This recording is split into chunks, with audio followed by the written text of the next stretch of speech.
Hello everyone, అందరు ఎలా ఉన్నారు? నేను చాలా బాగున్నాను. Good evening. ఎందుకంటే ఈ వీడియో ఈవినింగే ఎడిట్ చేస్తున్నాను. So let's start. ఫస్ట్ దీనికోసం నేను ప్యారలల్గా ఫస్ట్ ఆనియన్స్ స్లైసెస్గా కట్ చేసుకొని దాంట్లో ఆయిల్ అండ్ ఘీ రెండు యాడ్ చేసి దాంట్లో ఫ్రై చేస్తున్నాను. ఆనియన్స్ కొంచెం మీరు ఎక్కువ వేసుకోండి, నేను తక్కువ వేసి దాంట్లోనే ఫ్రై చేశాను. అండ్ ప్యారలల్లీ ఫిష్ని కూడా మ్యారినేట్ చేసి దాన్ని ఫ్రై చేస్తున్నాను. ఫిష్ మ్యారినేషన్ది యాక్చువల్లీ మర్చిపోయాను క్లిప్ తీయడం. మీరేం లేదు, ఫిష్లో మనకి సాల్ట్, పసుపు, కారం, ధనియా పౌడర్, ఇంకా అల్లం వెల్లుల్లి పేస్ట్, ఈ 4 ఐటమ్స్ యాడ్ చేయండి అంతే. నేనైతే అంతే యాడ్ చేస్తాను.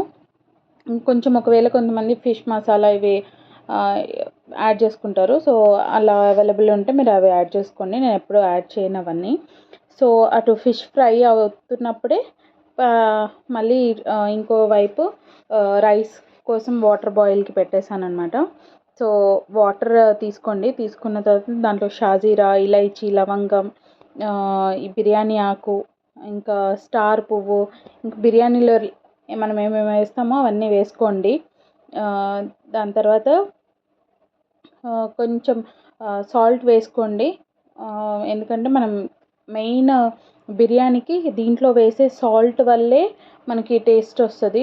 ఒకవేళ మీరు దీంట్లో సాల్ట్ వేయకుండా మీరు మ్యారినేషన్ అప్పుడు అది వేసినా మీరు రైస్లో సాల్ట్ వేయకపోతే అది టేస్ట్ అంత బాగుండదు.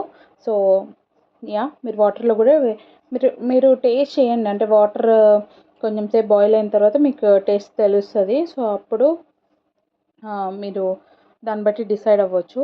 సో నేను యాక్చువల్లీ దీంట్లో కొంచెం పుదీనా, ఇంకా కొత్తిమీర ఇవి కూడా వేస్తానన్నమాట బాయిల్ అయిన వాటర్లో. ఎందుకంటే దీని ఫ్లేవర్ కూడా రైస్కి బాగా పట్టిద్దని. సో మీరందరూ అలా వేస్తారా లేదా ఒకసారి చెప్పండి. సో నేనైతే ఇలా వేస్తాను. సో సాల్ట్ వేసుకొని మీరు చెక్ చేసుకోండి. వన్స్ కొంచెం ఇంకా బాయిల్ అవ్వడానికి వచ్చింది, వాటర్ బాయిల్ అవుతున్నాయి అన్నప్పుడే మీరు రైస్ యాడ్ చేయాలి. ఫస్టే మీరు బాస్మతి రైస్ ఏదైతే తీసుకుంటారో అది నానబెట్టండి. నానబెడితే మనకి ఏంటంటే మంచి కుక్ అవుతుంది అనమాట. సో అంటే మనం షాప్లో తీసుకున్నప్పుడు మనకు తెలీదు. అప్పుడప్పుడు కొన్ని రైస్ ఏంటంటే మనం ఎంత బాయిల్ చేసినా అది ఇంకా కొంచెం హార్డ్గానే ఉంటాయి. సో బెటర్ ఫస్ట్ సోక్ చేయండి. అట్లీస్ట్ మీరు ఆనియన్స్ కట్ చేసుకొని ఫిష్ ఫ్రై ఇవన్నీ ప్రిపేర్ చేసే లోపు అట్లీస్ట్ అది నానిద్ది. సో బిఫోర్ ఎప్పుడైనా బిర్యానీ స్టార్ట్ చేసే ముందు ఫస్ట్ థింగ్స్ మీరు చూసుకోవాల్సింది ఏంటంటే రైస్ అనేది సోక్ చేసుకోండి.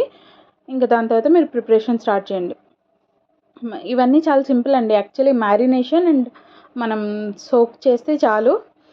కొంచెం ఇది ఏంటంటే వాటర్ బాయిల్ అవ్వడానికి కొంచెం టైం పడుతుంది అంతే. సో మిగతాదంతా easy. So once water boil అయిన తర్వాత మీరు రైస్ వేసేయండి. సోక్ చేసుకున్న రైస్ అంతా దాంట్లో వేసేయండి.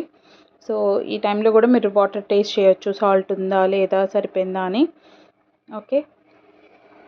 సో మీరు ఎలా చేస్తారు? ఇలానే ప్యారలల్గా చేస్తారా, లేకపోతే ఒకటి అయిపోయిన తర్వాత ఇంకోటి స్టార్ట్ చేయడం, ఫస్ట్ మ్యారినేషన్ చేసిన తర్వాత అలా మీరు ఎలా చేస్తారు? ప్యారలల్ థింగ్స్ చేస్తారా, లేకపోతే ఒకటి అయిన తర్వాత ఇంకోటి అలా చేస్తారు? ఫస్ట్ నేను బిర్యానీ ప్రిపరేషన్ స్టార్ట్ చేసినప్పుడు అలానే చేసేదాన్ని. ఓకే, ఫస్ట్ ఒక స్టెప్ అయిపోవాలి, దాని తర్వాత ఇంకో స్టెప్, దాని తర్వాత ఇంకో, అలా చేసేదాన్ని. బట్ ఇప్పుడు కొంచెం మనకి ఎక్స్పీరియన్స్ వచ్చిందనమాట. సో ఇప్పుడు బాగా చేస్తున్నాను అన్నీ. నాకు యాక్చువల్లీ 2 బర్నర్సే ఉంది. 3 బర్నర్ ఉంటే ఇంక దాని మీద కూడా ఇంకేమైనా పెట్టేసి ప్యారలల్గా వర్క్ చేస్తాను. మల్టీ టాస్కింగ్ బాగా ఐటీలో జాయిన్ అయిన తర్వాత బాగా నేర్చుకున్నాను అనమాట. సో సో మీరు ఆనియన్స్ అవి ఫ్రై చేసిన ఆయిల్ ఉంటుంది కదా, ఆయిల్ ఘీ కలిపి, సో అదే మీరు దీంట్లో వేసుకొని ఇంకొంచెం ఎక్స్ట్రా వేసుకోండి. ఒకవేళ మీరు ప్రాపర్గా ఎక్కువ ఆయిల్ ఆర్ ఘీ తీసుకొని ఉంటే ఇక్కడ మీరు అదే వేసేసుకున్నా చాలు. సో అదే ఆయిల్లో మళ్ళీ మీరు కొంచెం ఒక 2 ఇలాచీలు, 2 లవంగాలు, కొంచెం షాజీరా అలా యాడ్ చేసుకోండి. బిర్యానీవి అన్నీ, పే లీవ్స్ అవన్నీ.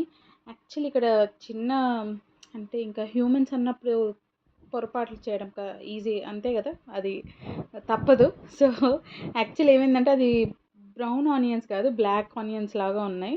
బట్ మరీ అంత బ్లాక్ ఏం అవ్వలేదు. It's okay. కొంచెం బ్రౌన్ అయ్యాయి. డార్క్ బ్రౌన్ అయ్యాయి. Okay. So it's okay. Some times it happens. అంటే కొంచెం ఎక్కువ మల్టీ టాస్కింగ్ అయినా ఇలానే అయిద్దనమాట. అది వర్క్ విషయంలో అయినా ఇంకే విషయంలో అయినా. సో దాని తర్వాత నేను యాక్చువల్లీ అవి ఆల్రెడీ డార్క్ బ్రౌన్ అయ్యాయని వెంటనే టొమాటోస్ యాడ్ చేశాను. పచ్చిమిర్చి కొంచెం స్లిట్స్ చేసేసి దాని మీద దాంట్లో వేసేయండి. ఓకే.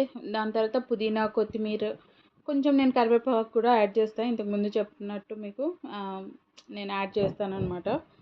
సో అది యాడ్ చేశాను. చేసిన తర్వాత దీంట్లో కూడా మీరు సాల్ట్ అది చెక్ చేసుకోవాలి. దీంట్లో కూడా ప్రాపర్గా సాల్ట్ ఉండాలి. మీరు మొత్తం కుక్ అయిన తర్వాత ఇది ఏదైతే ప్రొసీజర్ ఉందో మీరు మళ్ళీ సాల్ట్ అనేది ఖచ్చితంగా టేస్ట్ చేయండి. మీకు ఓకే, నోటికి బాగానే రుచిగా ఉంది, సాల్ట్ సరిపోయింది అనిపిస్తేనే then you go for it. Like ఎందుకంటే దీంట్లో తక్కువ ఉన్నా కష్టమే, రైస్లో తక్కువ ఉన్నా కష్టమే. సో దానివల్లనే టేస్ట్ కొంచెం వేరియేషన్ ఉంటుంది. సో చెక్ చేసుకోండి. సో ప్యారలల్లీ అటు పక్కన రైస్ కూడా కొంచెం బాయిల్ అవ్వడానికి స్టార్ట్ అయింది.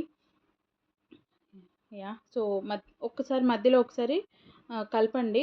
ఎందుకంటే మనకి ఒకే దగ్గర అలా రైస్ పైన కుక్ అవ్వకుండా కింద బాగా కుక్ అయిపోయి అలా అయితే, సో మధ్యలో ఒకసారి 2 టైమ్స్ అలాగా కలపండి. ఎక్కువ కూడా కలపొద్దు, ఎందుకంటే బాస్మతి రైస్ అనేవి విరిగిపోతాయి. మనం ఎందుకంటే సోక్ చేసి మళ్ళీ బాయిల్ చేస్తున్నాం కాబట్టి అవి విరిగిపోతాయి. సో అది ఒకసారి చెక్ చేసుకోండి. దాని తర్వాత ఇవి టొమాటోస్ అని కొంచెం మగ్గిన తర్వాత మనం కర్డ్ అనేది యాడ్ చేస్తాం దీంట్లో. సో నాకు అంటే ఎప్పుడు డౌటే, నేను ప్రిపేర్ చేస్తున్నప్పుడు కూడా నాకు ఎప్పుడు వచ్చే డౌట్, మనం నార్మల్గా ఫిష్తో పాటు పెరుగు అలా తినొద్దు, ఆ కాంబినేషన్ తినొద్దు, లేకపోతే అదే ప్లేట్లో తినొద్దు అలా అంటారు కదా. బట్ ఈ ఫిష్ బిర్యానీ చేసేటప్పుడు మరి ఈ సో కాల్డ్ మనం కుక్ చేస్తున్నాం కదా టొమాటోస్ అవన్నీ, మరి దాంట్లో కర్డ్ ఎందుకు యాడ్ చేస్తారో తెలీదు. నాకు డౌట్ వచ్చి నేను చాలా రెసిపీస్ కూడా నేను చూశాను, బట్ అన్నిట్లో కూడా కర్డ్ అనేది యాడ్ చేశారు. సో మీకు ఎప్పుడైనా ఈ డౌట్ వచ్చిందా? Let me know in comment box. So కొంచెం అల్లం వెల్లుల్లి పేస్ట్ దీంట్లో కూడా వేసి ఇంకా కర్డ్ యాడ్ చేసి బాగా కలపండి. కొంచెం టొమాటోస్ అనేది ఇప్పుడు ఇక్కడ చూసారా బాగా మెత్తగా అయిపోయి. సో ఇప్పుడు దాంట్లో మనం ఫ్రై చేసిన ఫిష్ పీసెస్ వేయాలి. సో ఇక్కడన్నా యాడ్ చేసుకోవచ్చు, లేకపోతే మనం ఏంటంటే ఫిష్ ఫ్రై పీసెస్ సపరేట్గా పెట్టుకొని దీంట్లో బాస్మతి రైస్ యాడ్ చేసిన తర్వాత పైన అలా అయినా పెట్టుకోవచ్చు. బట్ మనం ఏవైతే గ్రేవీ లాగా రెడీ చేసామో దాని ఫ్లేవర్ ఫిష్కి బాగా పట్టాలని నేను ముందే యాడ్ చేసేస్తాను దీంట్లోనే. ఓకే. దాని తర్వాత ఇంకా రైస్ కుక్ అయిపోయింది. కుక్ అయిన తర్వాత దాన్ని స్ట్రెయిన్ చేసేసి ఇంక దీంట్లో యాడ్ చేసేయండి. సో దీంట్లో ఒక చిన్న చిట్కా, ఇది మా కజిన్సే చెప్పారు నాకు. ఏంటంటే రైస్ బాయిల్ అయిన తర్వాత మనం ఎంత ప్రాపర్గా కుక్ అయిందా లేదా అని ఒక మెతుకు తీసుకొని దాని మధ్యలో ఇలా విరగ్గొడితే 3 పీసెస్ అవ్వాలి. అది 3 పీసెస్ అయితే అది మంచిగా కుక్డ్ అని. ఒకవేళ 2 పీసెస్లో అలా కట్ అయితే అది 80% కుక్డ్ అలా. సో ఎందుకంటే నేను ఎప్పుడు నాకు అదో డౌట్ అనమాట, 80% కుక్డ్ 100% కుక్ ఇది ఎలా తెలుస్తుంది అని. సో ఇది ఒక చిన్న చిట్కా, నేను ఫాలో అయ్యే చిట్కా. సో మీరు రైస్ వేసిన తర్వాత దాని ముందు ఇంకా దానిపైన ఇంకా డెకరేషన్ చేస్తాం కదా. సో పచ్చిమిర్చి ఉంటే పచ్చిమిర్చి, కొత్తిమీర, పుదీనా అన్నీ వేయండి. దాని తర్వాత ఫ్రైడ్ ఆనియన్స్ వేసేయండి. ఇక్కడ కొంచెం మరీ బ్లాక్ అయితే కనిపించట్లేదు ఆనియన్స్ మరి వీడియోలో చూస్తుంటే. ఓకే. సో దాని తర్వాత కొంచెం మిల్క్ యాడ్ చేసుకోండి. ఒకవేళ మీ దగ్గర ఏమైనా కలర్ అలా ఉండి లేకపోతే సాఫ్రాన్ ఉన్నా కానీ ఈ మిల్క్లో యాడ్ చేసి వేయండి.